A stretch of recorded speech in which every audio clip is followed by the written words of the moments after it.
तू ही सहारा है मेरे गिरधर, तू ही सहारा है मेरी नैया का तू किनारा है, मेरी नैया का तू किनारा है मेरे गिरधर, तू ही सहारा है मेरे गिरधर, तू ही सहारा है मेरी नैया का तू किनारा है, मेरी नैया का तू किनारा है।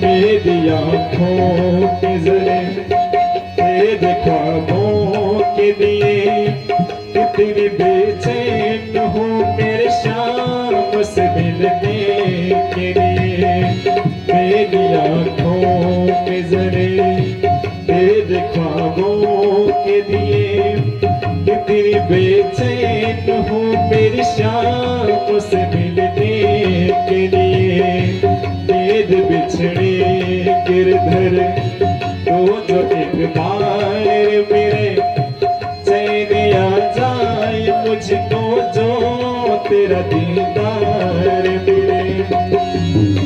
ऐ बाबा मेरे तू दे मुझे, ऐ बाबा मेरे दिखा दे मुझे कोई रास्ता, दिखा दे मुझे कोई रास्ता, दिखा दे मुझे कहीं ना अब सुकून है, कहीं ना अब करार है, मिलेगा मेरा सावरा मुझे तो मैं तुम्हारे, मुझे तो मैं तुम्हारे है, मुझे तो मैं तुम्हारी है मेरी नैया का तो किनारा है एक सहारा, मेरी नैया का तो किनारा है।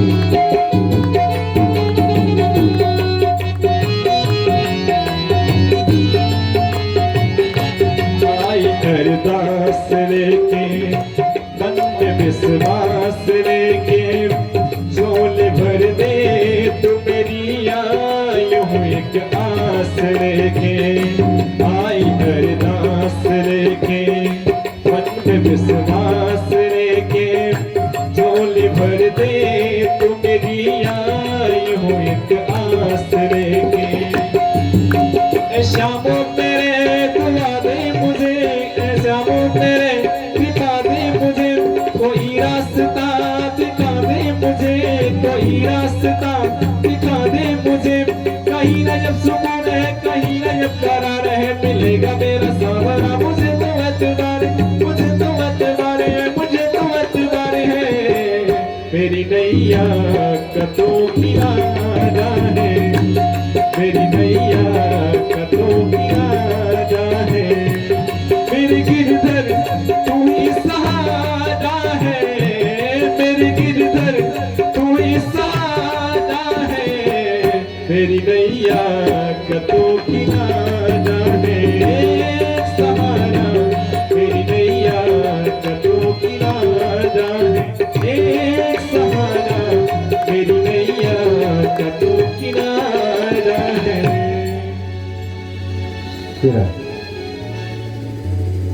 तबला वाले का माइक भाई एकदम डाउन कर दिए हैं, सुनाई नहीं पड़ रहा है। ये इशारा कर रहा है आप, ये चलता रहता है सिस्टम, जैसे सेट हो जाए उसी पर चलने दीजिए, छेड़िए मत। ये बेचारे परेशान है, डाउन हो जा रही है मशीन। ये मशीन डाउन होना चाहिए बोलते बोलते, लेकिन डाउन वो मशीन हो रही है। बैठे हैं, देखिए तबला का एकदम वो स्वरूप, ये इशारा कर रहे हैं बार बार। हम भी इधर देखें तभी तो इशारा करें। चलिए जय श्री राम। इस मंगलमयी कथा को सुखदेव स्वामी राजा परीक्षित को श्रवण करा। अब सुखदेव स्वामी कहते हैं राजा परीक्षित को कि आज कथा सुनते सुनते चौथा दिवस हो गया। अन्न की बात छोड़ दीजिए, आपने जल तक नहीं पिया है, तो आप जल पिला दीजिए। राजा परीक्षित ने कहा गुरुजी जल की क्या आवश्यकता है, जब हम अमृत पी रहे हैं। एक चीज, अन्न जल इसलिए ग्रहण किया जाता है प्राण रक्षा के लिए। अब 7 दिन तो मुझको कोई मार ही नहीं सकता, 7 दिन तो कोई मुझको मार नहीं सकता है। तो सत्संग क्षण सदैव थोड़ी मिलेगा, ये मानव योनि सदैव थोड़ी मिलने वाली है गुरुजी, मरेंगे तो है ही नहीं। अब तो श्राप है कि 7वें दिन ही सर्प काटने पर मृत्यु होगी। तो गुरुजी जब अमृत पिला रहे हैं तो जल की क्या आवश्यकता है। कहा आपने राम जन्म की कथा हमको सुना दी। अब गुरुजी मैं जिधर निकलता हूं उधर अपने वंश के बारे में बहुत प्रशंसा सुनता हूं कि आपके पूर्वज बड़े प्रतापी थे, और प्रताप का कारण था कौन, भगवान श्री कृष्ण। श्री कृष्ण जो सदियों उनकी रक्षा करते थे, उनके साथ रहते थे। तो गुरुदेव जी कृपा दृष्टि बनाइए, अब वही कथा कृष्ण सुनाइए। कथितो वंश विस्तारो भवता सोमसूययो राज्यं चोभय वंशानां चरितं परमाद्भुतम्। अद्भुत चरित्र, यतोस्य धर्मशीलस्य नितरां मुनिसत्तमं तत्रासेनेव दीनस्य विष्णु वीराणि संसनः। प्रभु कृपा दृष्टि बनाए, अब वही बताइए कि जेल खाने में कैसे गया। अब कैसी यशोदा मैया के गर्भ का बालक रोहिणी मैया के गर्भ में गया, जिससे कि हमारे बड़े श्रेष्ठ भैया बलराम भैया का अवतार है। इस सारी कथा आप विस्तार से बताइए, विस्तार से यह कथा हमको बताइए। तब सुखदेव स्वामी राजा परीक्षित को यह कथा बता रहे हैं। कह रहे हैं कि एक द्रुमलिक नाम का राक्षस था, और महाराज उग्रसेन मथुरापुरी के राजा थे। और महाराज उग्रसेन की धर्म पत्नी का नाम था श्रीमती पौन रेखा। एक बार ये श्रृंगार युक्त हुई, और श्रृंगार युक्त होने के बाद सहेलियों के साथ चली गई उपवन की शोभा को देखने के लिए, और वहीं घूम रही थी। इतने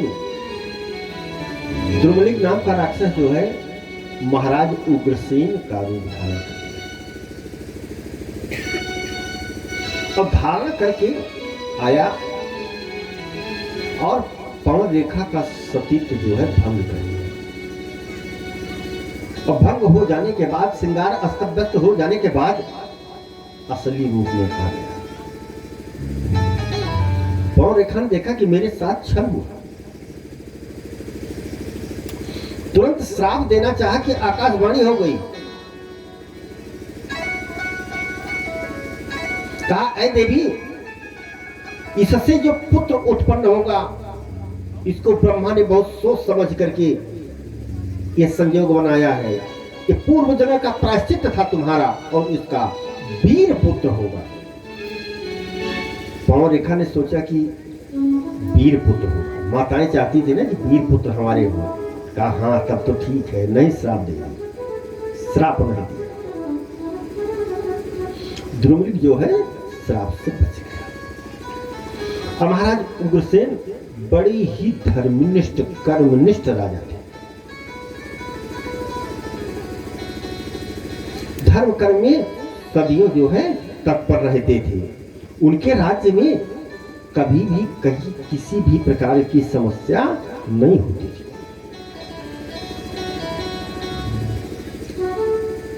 धीरे समय आया, धीरे धीरे अब पवन रेखा के पुत्र हुआ। उस पुत्र का नाम रखा गया कंस। कंस बचपन से ही अत्याचारी, दुराचारी, व्यभिचारी सब कुछ था। पवन रेखा को इसका पछतावा था। हमेशा पछताती थी कि महाराज उग्रसेन का अगर पुत्र होता तो धर्मनिष्ठ होता। वीर पुत्र होने के कारण हमने श्राप नहीं दिया, न गर्भ को कहीं फेंका। आज यह है कि मेरा बेटा जो है अत्याचारी है।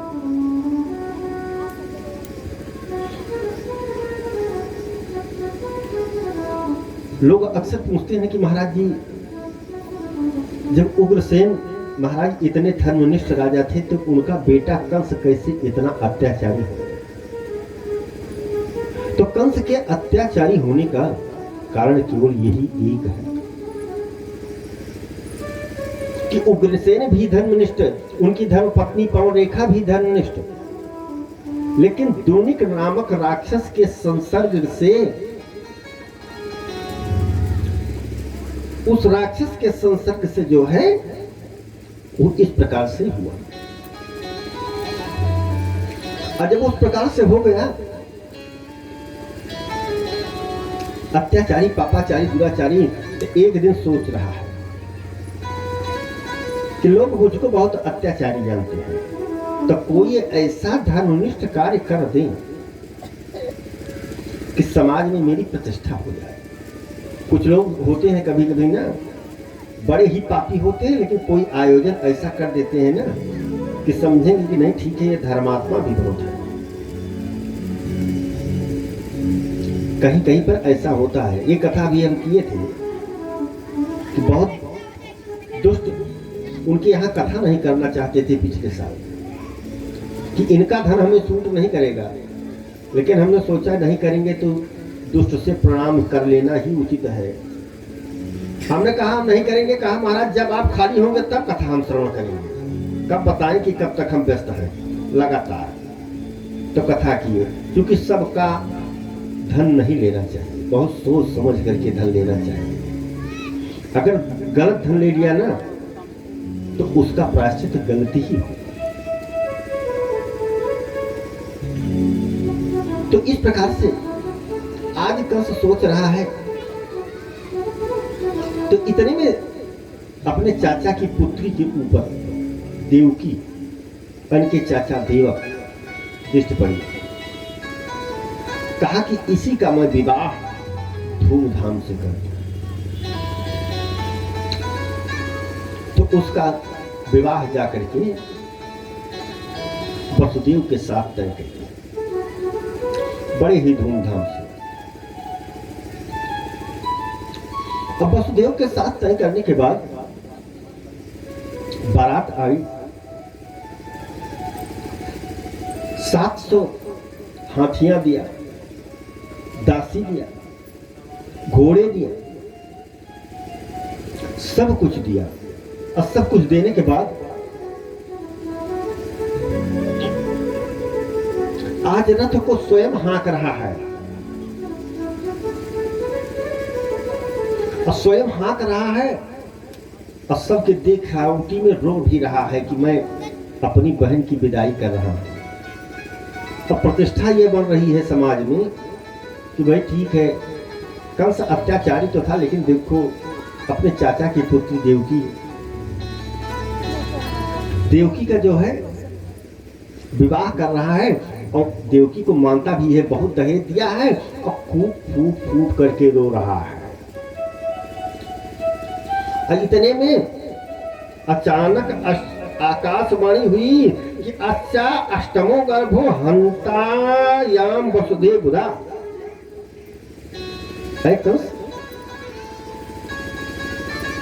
जिस देवकी को तुम इतना लाड प्यार से दुलार से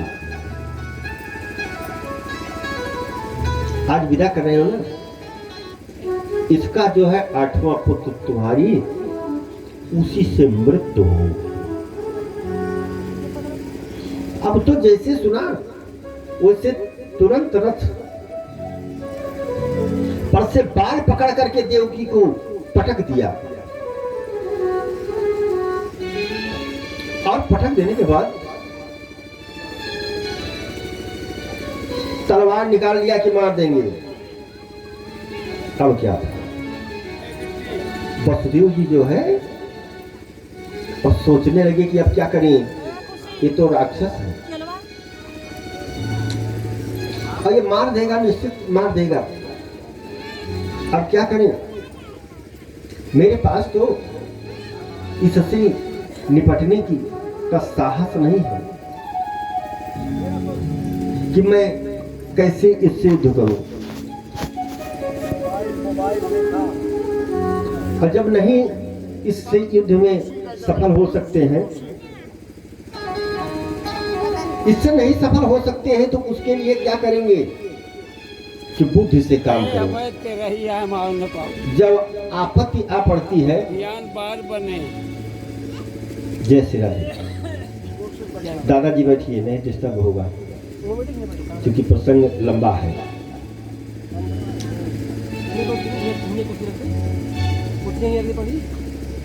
पानी आया हो, अरे कुर्सी पे बैठा पहले भाई बतला याद कैसे। बैठिए दादाजी, जाने की व्यवस्था है। अब आप आ गए हैं तो जाएंगे, निश्चित जाएंगे। कंस ने क्या किया कि देवकी को रथ से पकड़ करके तलवार निकाल लिया और तलवार निकालने के बाद जैसे मारना चाहा, वसुदेव ने सोच लिया कि अब इसकी रक्षा करना चाहिए, क्योंकि ये हमारी धर्म पत्नी है। अब पत्नी की रक्षा करना पति का परम कर्तव्य है, लेकिन ये इतना प्रतापी है कि इससे मैं युद्ध में जीत नहीं सकता हूं। इससे केवल बुद्धि लगाने में ही विजय प्राप्त होगी। तो बुद्धि क्या लगाया कि कंस को कहा, रे भैया आप हमारे रिश्तेदार हो गए हैं, इनको तो मार देना अच्छा है, लेकिन बात सुनिए पहले। कहा हाँ बताइए। कहा लेकिन रोकना मत, नहीं तुमको भी तलवार उठी है, तुमको भी मार देंगे। वसुदेव ने कहा भैया मार देना, लेकिन पहले बात तो सुनो। क्यों कहा ऐसा कि जब अचानक क्रोध आ जाए ना, तो दिमाग को दूसरी जगह लगा देना चाहिए, तभी अपनी सुरक्षा होगी। वसुदेव जी ने वही कर रहे हैं कि क्रोध लगा हुआ है तो दिमाग जो है दूसरी तरफ लगा रहे हैं। इधर तलवार लेकर के कंस जो है मारने चला है देवकी को, अब वसुदेव जी क्या करते हैं, उसका दिमाग दूसरी तरफ। भैया आप तो बड़े प्रतापी राजा हैं, और इतने प्रतापी राजा हैं ना कि इस कंस राज के ही भय से, प्रतापी राजा हैं कि इस कंस राज के ही भय से सुर और असुर नर डरते हैं। सुर और असुर सब डरते हैं, सुर और असुर सब डरते हैं। इतना डर है कि सिंह बकरी एक चरागाह में चरते हैं। इतना सिंह बकरी एक चरागाह में चरते हैं, एक चरागाह में चरते हैं।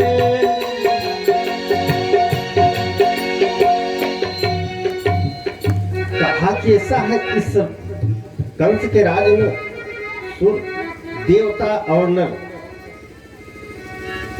सब डरते हैं। अब तुम्हारे भय से शेर और बकरी सब एक साथ जो है चरते हैं।